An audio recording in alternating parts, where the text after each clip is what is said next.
periódica. Hola jóvenes, mi nombre es Natalie Galicia. Sean todos bienvenidos a tu programa Aprendamos en Casa. Este día vamos a aprender más sobre el maravilloso mundo de la ciencia. Hoy veremos la tabla periódica moderna. La tabla periódica de los elementos no es una simple tabla con números y letras así por así, sino que es un instrumento muy importante para la comunidad científica. Este día aprenderemos más sobre la información que la tabla nos proporciona, como las propiedades periódicas, configuración electrónica, carga e ionización. Vamos jóvenes, ahora te invito a que veas un dato curioso sobre la hermosa tabla periódica. 2019 marca el 150 aniversario del descubrimiento del sistema periódico de los elementos químicos, uno de los logros más significativos de la ciencia, que captura la esencia de la química, la física y la biología. ¿Sabías que la letra J no aparece en ningún momento en la tabla periódica? Es porque los nombres de los elementos provienen del latín, lengua en la que no existe ese carácter. ¿Te imaginarías que si en la actualidad utilizáramos autos del siglo XIX o cámaras fotográficas o teléfonos, ni siquiera pudiésemos ocuparlo? Pero ¿qué tal si te digo que en la actualidad utilizamos un instrumento que todavía data de esa época? Es la tabla periódica. Estás en lo correcto. Ahora te voy a explicar el maravilloso mundo que es la tabla periódica y toda la información que podemos obtener de ella. Bueno jóvenes, ahora les contaré la historia de la tabla periódica. Todo comienza, ¿con quién creen? Con los griegos. Los griegos pensaban en aquella época que solo existían 4 elementos: tierra, fuego, aire y agua. Pero no era así. Pasó mucho tiempo y también descubrieron otros elementos como hierro, carbón y cobre. En 1869 aparece el ruso Dmitri Mendeleev, quien él tuvo una grandísima idea en la cual él comenzó a organizar los elementos de los más livianos a los más pesados. Los más livianos los colocaba al lado izquierdo de una tabla que él había elaborado y al lado derecho los más pesados. Colocaba en orden de grupos que tuvieran mismas propiedades o similares propiedades y así sucesivamente. Pero si llegaba a alguna casilla en la cual no podía él colocar un elemento porque no existía o porque de los elementos que se habían descubierto en la época no tenía las propiedades que él calculaba, pues las dejaba en blanco, esperando que pasara el tiempo y alguien descubriera ese elemento. Eso pasó con el elemento que está abajo del aluminio. Decía, y él en sus predicciones, que ese elemento que debía de ir ahí, que en esa época no estaba descubierto, que tenía que tener las características de ser un metal, de tener bajo punto de fusión y que tener una densidad de 6 gramos sobre centímetro cúbico. Pero en 1875 vino el científico Paul-Émile Lecoq y ¿qué creen? Descubrió ese elemento que Dmitri Mendeleev había predicho. Y es el galio. Tenía las propiedades de que era carácter metálico, tenía bajo punto de fusión, porque el galio se puede fundir solo con el calor de tu mano. Y que tenía una variante, y que era la densidad. Para Lecoq, la densidad del galio era de 4.7 gramos sobre centímetro cúbico. Entonces, inmediatamente, Dmitri construyó o elaboró un artículo donde decía que Lecoq erraba y que no era eso y que sus cálculos no fallaban. La densidad del galio era de 6. Lecoq se sintió un poco mal en ese entonces y comenzó a investigar mucho hasta que tuvo que elaborar un artículo, publicarlo y decir que Mendeleev sí tenía razón y que la densidad del galio era de 6 y no de 4.7 como él decía. Entonces, fue allí, en ese momento, en que Dmitri Mendeleev fundó las bases de lo que es la química moderna. Fue, pasado el tiempo, en 1914, el científico Henry Moseley, ya con nueva tecnología, difracción de rayos X, quien le asignó un número atómico a cada elemento. Y es ahora que conocemos la tabla periódica de los elementos, y es la moderna. Todo esto pasó para que ahora tú vas a la librería y la consigues a muy bajo precio. Bueno, jóvenes, ahora les voy a explicar cómo está constituida la tabla periódica y qué informaciones podemos obtener de ella. Tenemos que hacer el recordatorio de qué es un átomo. El átomo está constituido por protones y neutrones, como ven en la figura que se les muestra. Esta figura es para fines demostrativos. Todos sabemos que el modelo de átomo actual es el de Schrödinger. Pero para que ustedes entiendan y recuerden que el átomo tiene en su núcleo protones y neutrones, los protones con carga positiva y los neutrones con carga neutra. Alrededor del núcleo están los electrones. Pero ¿quién me dicta el nombre del elemento? Los protones. Si un elemento tiene un protón, es el hidrógeno. Pero si tiene 26 protones, es el hierro. Ahora, si tiene 76 protones, es el osmio. Los electrones lo que hacen es como me dicen un poquito más de la personalidad del átomo, ¿sí? Ok, ahora les explicaré cómo está distribuida la tabla periódica. La tabla periódica está distribuida en líneas horizontales llamadas períodos, en líneas verticales llamadas grupos o familia. También en ella encontramos metales que va del grupo 1 hasta el grupo 12, no metales del 13 al 17, gases nobles el número 18, y tenemos a los semimetales entre la interfase de los metales y no metales. Y esa interfase está denotada por esa línea negra más oscura que los divide. Tenemos otra franja de metales de transición que corresponde a los lantánidos y actínidos. Y es así como está distribuida la tabla periódica. Ahora te preguntarás, ¿y cuántos elementos tiene la tabla periódica? La tabla periódica tiene 118 elementos reconocidos por la Unión Internacional de Química Pura y Aplicada, con sus siglas UPAC, y la Unión Internacional de Física Pura y Aplicada, en sus siglas UPAP. Ya regresamos. ¿Sabías que la tabla periódica está en tu smartphone? Los elegantes, ligeros y versátiles smartphones del siglo XXI no son solo obra de genio del diseño y del marketing. Tras esas baterías que nos proporcionan cada vez más autonomía, la electrónica que nos garantiza un gran número de prestaciones, las pantallas de alta resolución y las resistentes carcasas está el trabajo de numerosos científicos e investigadores, expertos en química de nuevos materiales. Otra información que podemos obtener de la tabla periódica son las propiedades periódicas. Esas propiedades periódicas son más que todo el comportamiento de los elementos en la tabla periódica. La primera propiedad periódica que les explicaré es el radio atómico. El radio atómico es la distancia del núcleo al nivel de energía más externo del átomo.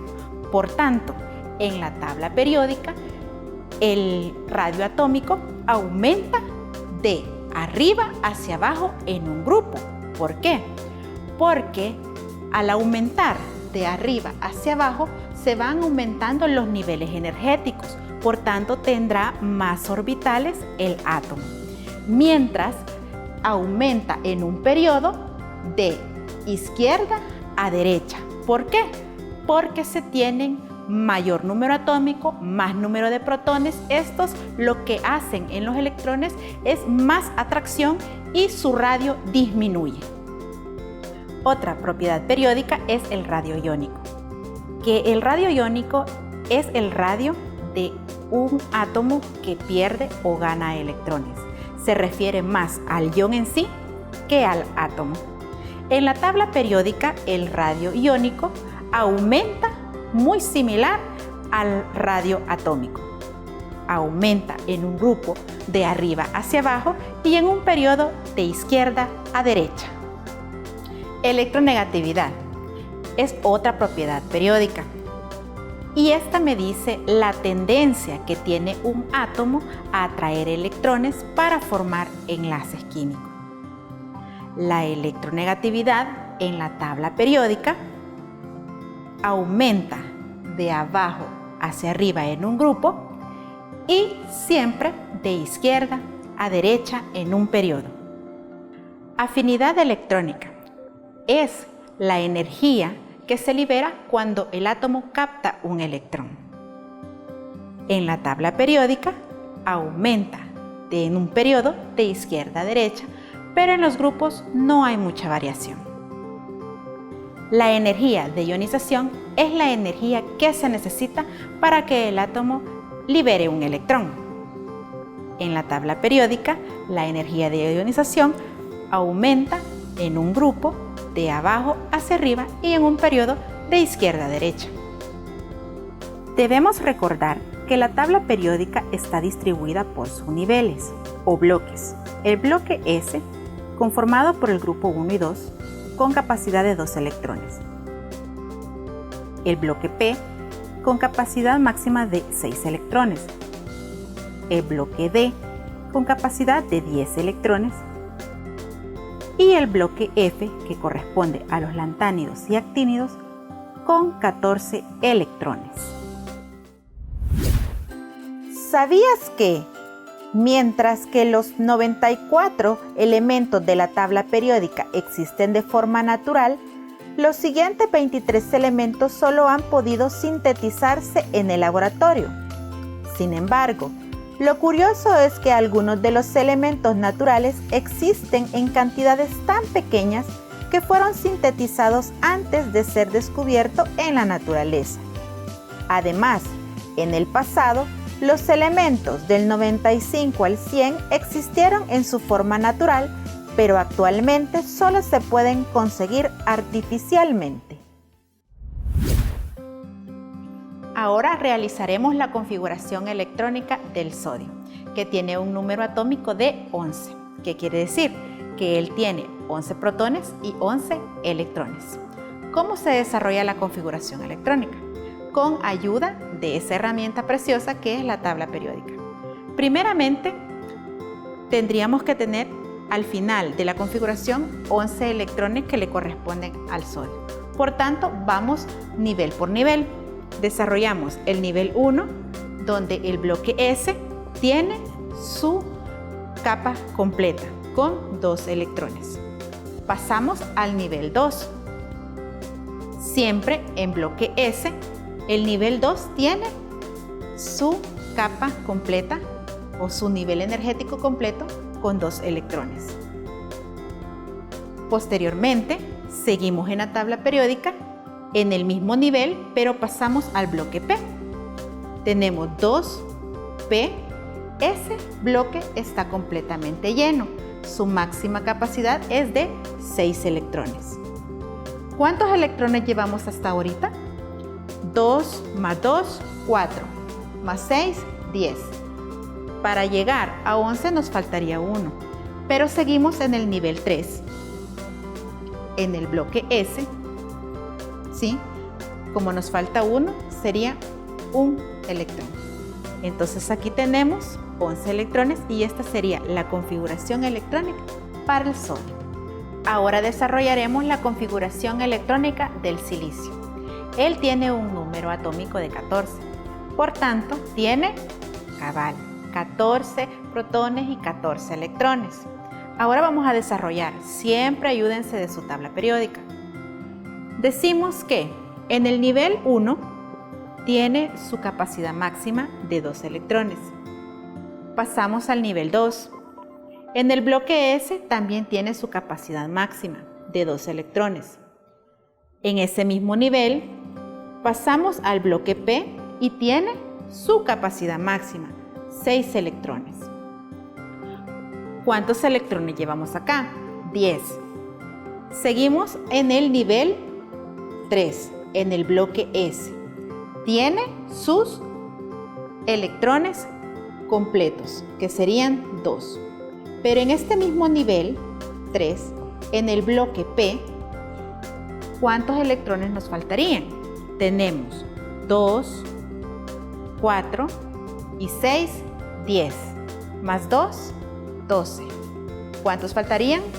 2.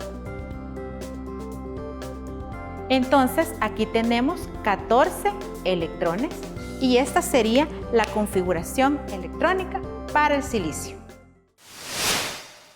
¿Sabías que en el desarrollo de la tabla periódica han participado desde mujeres conocidas como Marie Curie hasta mujeres cuya aportación a la ciencia no ha sido lo suficientemente divulgada? Sin ir más lejos, la primera de ellas es Irene Curie, hija de la tan conocida química. Otras mujeres cuya labor ha sido crucial para que la tabla periódica sea tal y como es actualmente han sido Harriet Brooke, Ida Taken-Knockback, Marguerite Perey y Liz Meitner. Entre otras aportaciones, gracias a ellas se descubrieron elementos como el francio, el renio y contribuyeron a entender las fisiones nucleares. Bueno, ahora les voy a hablar sobre el fenómeno de ionización. El fenómeno de ionización no es más que la pérdida o ganancia de electrones en un átomo. Si un átomo pierde electrones, entonces él llega a tener carga positiva y por tanto es un catión. Pero si el átomo gana electrones, tiene una carga negativa y por tanto es un anión. Ahora recuerden, catión positivo pierde, anión negativo gana. Es como lo inverso. Eso sería una técnica para que no se les olvide. Cuando es un catión es porque pierde electrones y un anión gana electrones. El anión es negativo y el catión es positivo. Muy bien, jóvenes. Ahora les voy a explicar cómo saber si al analizar un elemento donde pierda o gana electrones, este se convierte en un anión o un catión. Comenzamos con el elemento sodio. Este tiene un número atómico de 11. Por tanto, él tiene 11 protones y 11 electrones.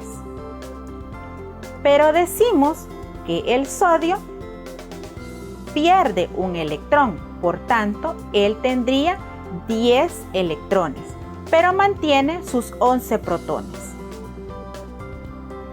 Ahora decimos que hacemos una resta donde restamos los protones de los electrones. Entonces decimos 11 menos 10 nos da 1, aritméticamente positivo. Entonces el sodio queda cargado positivamente con más 1. Esto quiere decir que él es un catión. Ahora les voy a explicar con el elemento flúor. El elemento flúor tiene un número atómico de 9. Quiere decir que él tiene 9 protones y 9 electrones. Pero dice que él gana un electrón. Entonces, él mantiene sus 9 protones pero como gana un electrón, entonces ya no tendría 9 electrones, sino que tendría 10. Si hacemos la resta, 9 protones menos 10 electrones, tendríamos aritméticamente 1, pero con signo negativo. Por tanto, el flúor vendría a ser un anión menos 1.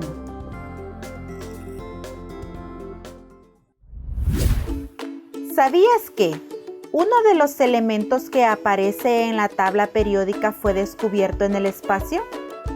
¿Adivinas cuál es? Se trata del helio, que se reveló por primera vez como una línea amarilla brillante en el espectro de luz del Sol. Este descubrimiento se dio en 1868, casi 3 décadas antes de ser descubierto en la Tierra. Por si fuera poco, en el 2018, un equipo de científicos encontró por primera vez el helio en la atmósfera de un exoplaneta. Ahora veamos este experimento. ¿Qué pasará? No pasó nada. ¿Pasará algo si yo coloco esto aquí? ¡Oh! Enciende la luz. Muy bien. ¿Por qué crees que pasa eso? El primer beaker que puse era solo agua. En el segundo es una mezcla o una solución de bicarbonato de sodio. Esto quiere decir que los iones conducen la electricidad. También conduciría si hubiésemos ocupado el cloruro de sodio. ¿Qué es el cloruro de sodio? La sal común, con la que le damos un sabor rico a esos manguitos tiernos de esta época. Muy bien, los elementos de la tabla periódica prácticamente están en todo nuestro entorno. Los cables eléctricos es cobre el que utilizamos. También las estatuas de los parques están revestidas de cobre. El filamento de los focos de luz es tungsteno. Las luces de neón, pues eso utilizan neón. Y los iones, pues en la química son utilizados para muchas cosas. También se hace investigación, análisis y control de calidad de agua. Hemos aprendido todo lo que lleva y conlleva la tabla periódica. Has aprendido a comprender la información que ella te muestra. No es necesario que te memorices la tabla periódica. La tabla periódica está en las bibliotecas, en los libros. Si tienes internet, pues en internet la puedes buscar. Lo que sí debes saber es la información que te muestra y cómo aplicarla para la resolución de problemas. Bueno, esto ha sido todo por hoy. Espero que esta información sea de provecho para ti. Los espero en el próximo programa. Adiós.